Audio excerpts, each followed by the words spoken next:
Welcome back to Behavioral Finance and FinTech. I'm Andy Kim, and in this video and the next, we're going to talk about a GameStop and summarize what happened over there.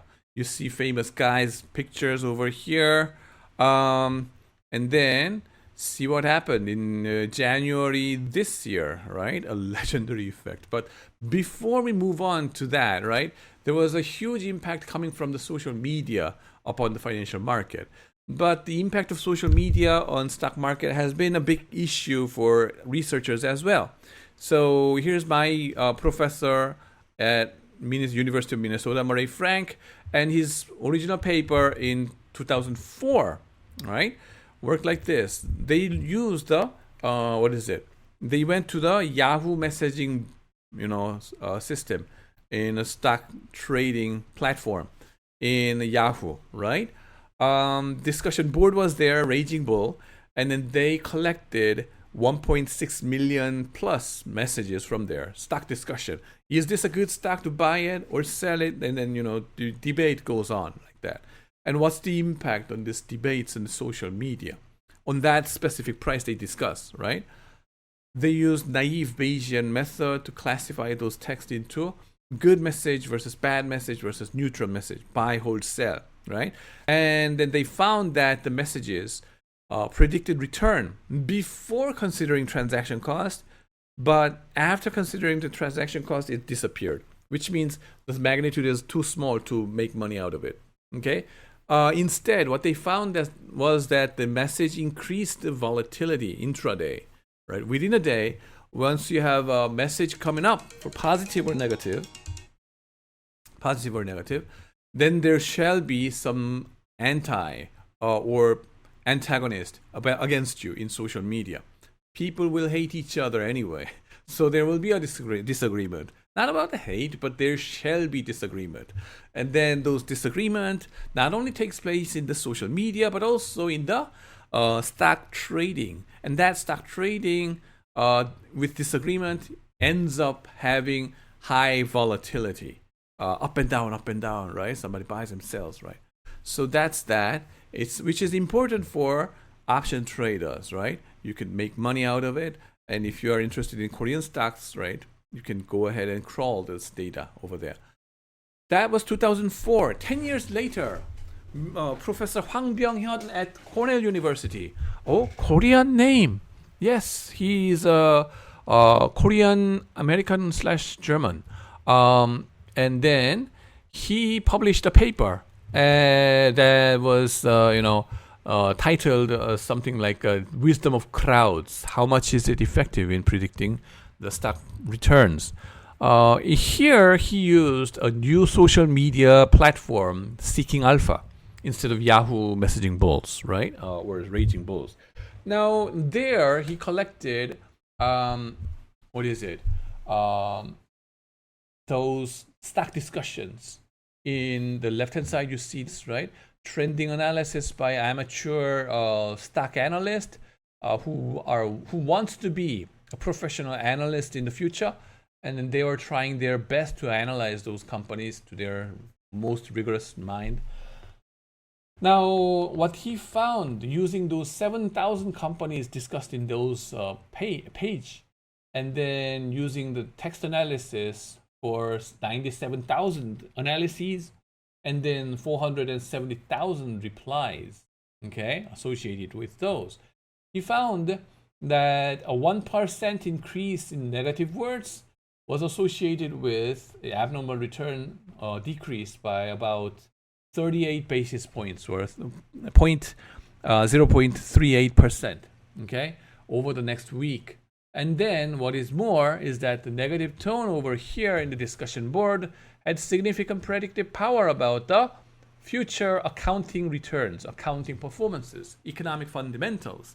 So the conclusion of the paper was like, these social media now have significant economic impact or predictive power about the stock price and then economic performance of the company.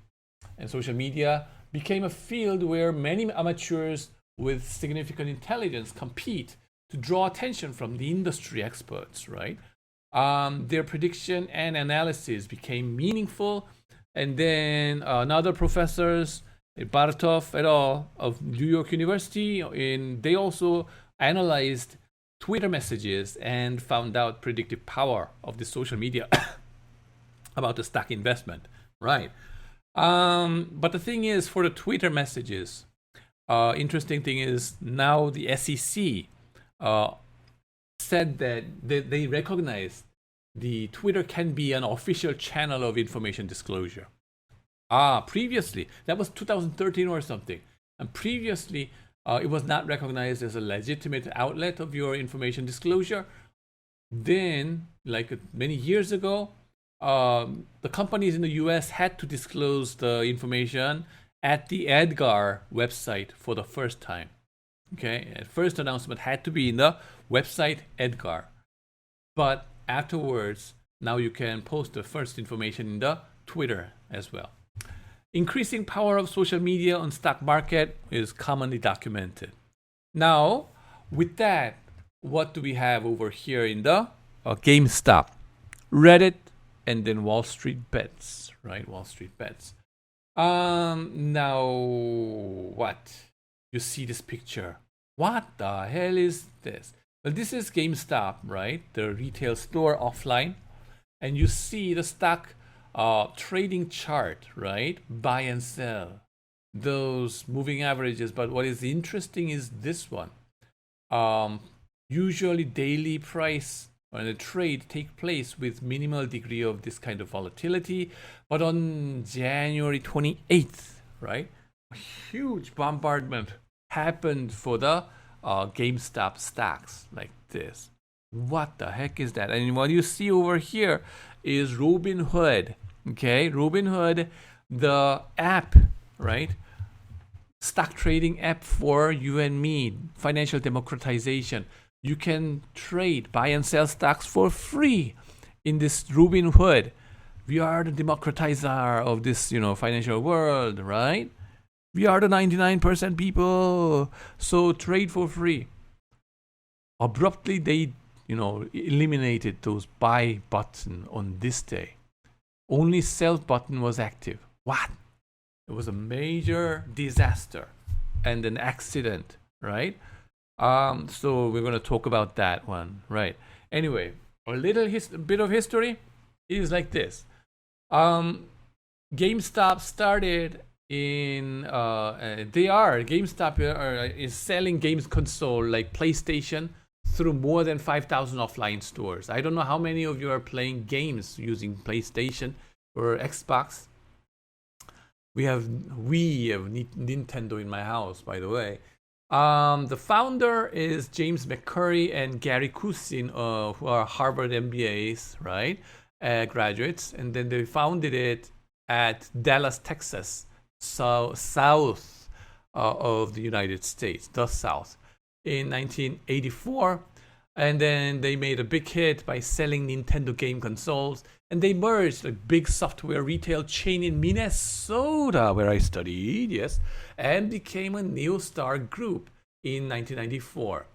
And if you step back as a sidekick, the thing is, Minnesotans are, in the northwest of America, right beside the Great Lakes, right?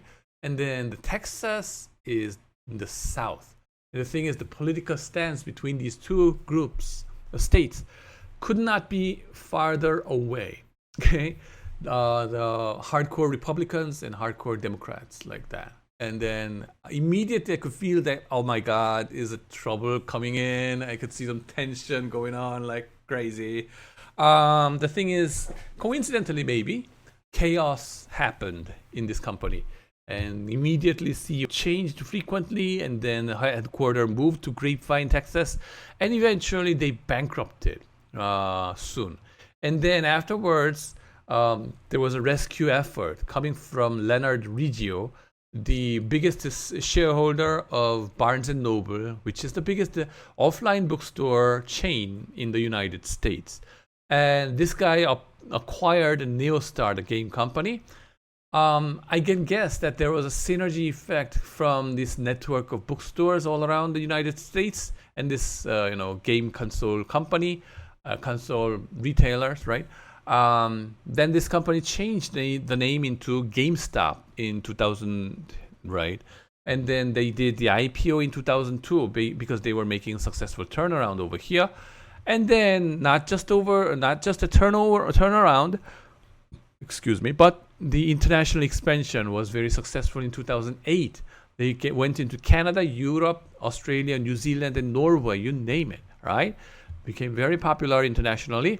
And then they kept on expanding even in 2008, the global financial crisis, the year of global financial crisis. Yes. And the thing is, they must have thought about why during such a time they just made a great expansion. Why were they successful? Why are we successful? Whenever you are successful, you have to step back and think about, why am I successful? 왜 나인가? Right? Why were they successful in expanding their offline retail chain stores in 2008? Given that there was e-commerce, right? E-commerce enables anyone to sell anything online. But you are offline stores, and why are you successful?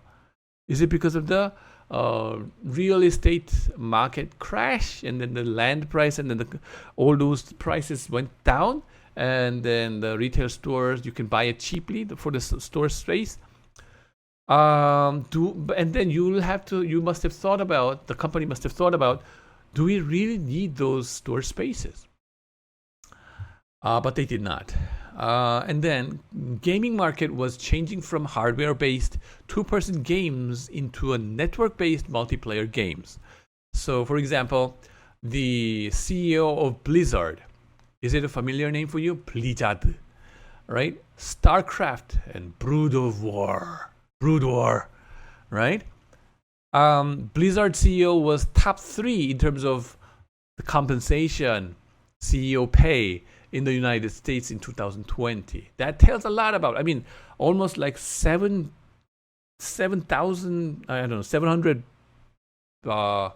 million or something. 7천억 원, kind of 8천억 원. Almost like a 1조 원, kind of. 연봉 in 2020. That tells a lot about the success of this network game. But these guys were not focused on that. Failure to adapt to new environment was a big issue. And then sales plunged since 2016 and they instead pressured the offline employees to push the sales further, which incurred a lot of complaint from their labor forces. They exploded. Public opinion got worsened in 2016, but bad things happened together. So the next year, unfortunately, the CEO, Julian Reigns, died of brain cancer. The following year, the company suffered a record level net loss of $673 million. Now, in the middle of those chaos after that, Michael Burry, who is the star guy in the Big Short movie, he said the GameStop is a good company. And he said that we already have a 3.05% of GameStop stocks. Share price is too low. The CEO must repurchase to jack up the stock price. He thought that the company has a strong fundamental. It's deeply undervalued, he said. And GameStop is a good company because Sony, Microsoft, and these kind of guys will keep making disk drive and hardware-based game consoles. So the financial position is also safe and sound, so buy it, right? And there, comes Keith Gill. I'm going to talk about the guy next video, but he said at this, announcement, he posted, "Hey Burry, thanks a lot for jacking up my cost basis in Reddit Wall Street Bets, right? Under the name of what? Under the name of deep fucking value, right? Deep fucking value. Anyway, so yeah, the Keith Gill, his ID, that, became an influencer in the meantime. And then the Mass Mutual, he was an employee of Mass Mutual Insurance Company, perhaps as a financial planner, and he had a CFA. And then he personally invested $53,000 in 50,000 shares of GameStop and 500 contracts of call option on it. And then he says like that. And then he kept on saying that the stock is a good buy, a good investment. You should buy it. I'm going to buy it. He said, I like it. I'm going to hold it. They would make some online transition successfully in the future. That was his belief. Online transition, make the company into online from the offline, right? In the meantime, also Ryan Cohen made a news about this company because he was joining the board of GameStop in late 2020. Ryan Cohen, an e-commerce star, joined this company. Who is it? He's an activist investor. And then he made a fortune. Okay, Cohen founded an online pet food company called Chewy in 2011 and sold it to PetSmart for $3.4 billion in 2017, the biggest M&A in e-commerce until then, right? So he became immediately a star in this e-commerce industry, and then became activist investors as well himself, and highlighted as one of the most 40 successful businessmen under 40 age, right, by Fortune magazine. And in CNBC interview, he said that GameStop would become Amazon of gaming industry soon, right? That was November last year. Accordingly, the stock price that used to be around $10 increased to $31, okay, by January 13th this year, okay? The thing is, some hedge fund announced and then did the broadcasting using YouTube or social media saying, we are against it, okay?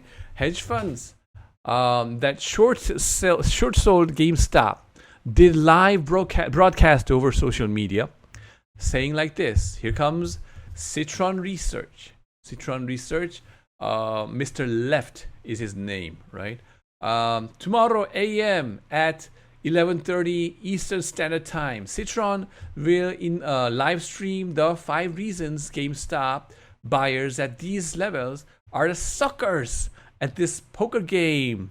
Suckers. He insulted these guys and retail investors and stock buybacks to $20 fast. We understand short interest better than you guys, and we will explain it. Thank you to viewers for positive feedback on last live tweet, right? Like that. So that was his Twitter message. And together with the Citron Research, Melvin Capital was there together, hedge fund that shorted GameStop, believing that is a junk. The thing is, retail investors, represented by this Keith Gill, and perhaps by also Burry, they had a different belief that the GameStop as a fund is a good company, and they're based on their memories, good memories, and sweet memories in the past. It was such a great company. It was enjoyable, and the games that you bought over there, machines, right? And there's gonna be a smart investment if you buy it right now. They had this kind of mindset, and then they were discussing it this way, right? But these hedge funds pissed them off, right? Suckers! Don't piss them off, right? The thing is, there comes a fintech service, right? The game changed, right? Previously, with this kind of with this kind of tweeting messages or whatever, you could have been successful as a hedge fund manager in convincing these retail investors, and then play your game your way. But the thing is, they look at your cards nowadays. Thanks to the fintech companies, S3 partners, they started to tweet the short interest of GameStop real time. Oh my God. Ihor Dusanovsky, the director of prediction analytics, right, tweeted short interest of GameStop real time. That's S3 partners. The short interest is the number of shares sold short but not covered yet, divided by the number of shares floated in the market. So it's like how many shares are waiting so that for your stock price to fall down, like right, like that. So short interest, how many shares are waiting? It's short sold. And that means how many shares these guys, they have to buy back to repay it to the stock lenders in the first place. 패가 까졌어요. Like, it shows how many shares are waiting, right? That you have to, in January 27th, GME's short interest was about 140%. Short selling fee was almost 38% of the price. 38 광땡, lucky number, man. And then the tweet that you see it over here, right? It's disclosed real time.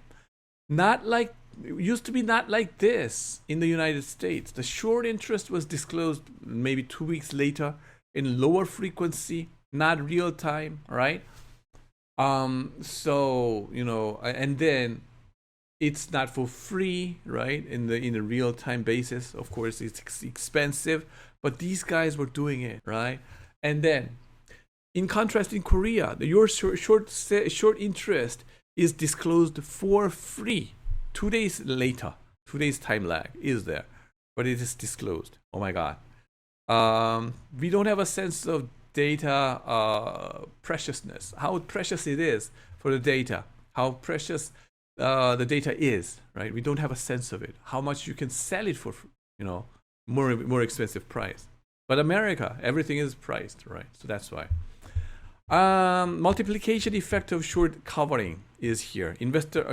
So you may wonder, some of you may wonder, how could more than 100% of the floating amount, right? Floating shares could be short sold. Is it illegal? And the answer is no, it's not illegal. Let's say we have 4 different investors, A, B, C, D. Okay, A, B, C, D, 4 different investors. Let's say investor B borrowed one share of GameStop from investor A and sold it short to C. Okay, fine. And then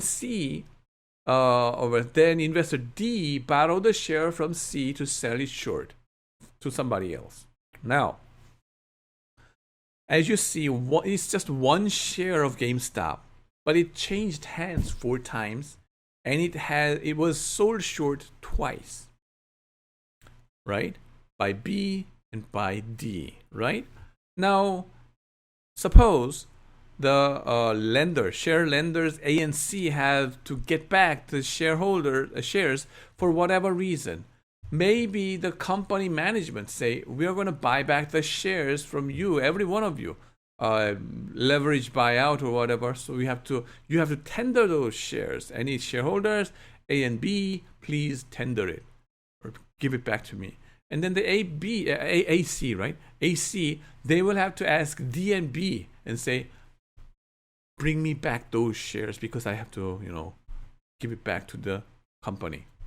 Then those the short sellers, B and D, they have to rush to the market and buy it back.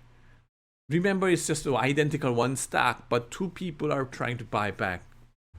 So for each stock, right, two demand comes in. Demand goes up, price goes up like crazy. Yeah, that's how it works. Just like money changing hands, right? Velocity of money kind of things, right?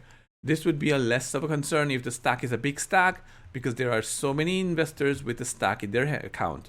The problem would be more severe for small stocks or the stocks with lower number of floatings, right? So that's that. Now, individual investors' revenge against the short sellers through wisdom of crowd and social media. I'm going to talk about it in the next video. So thanks for watching and see you.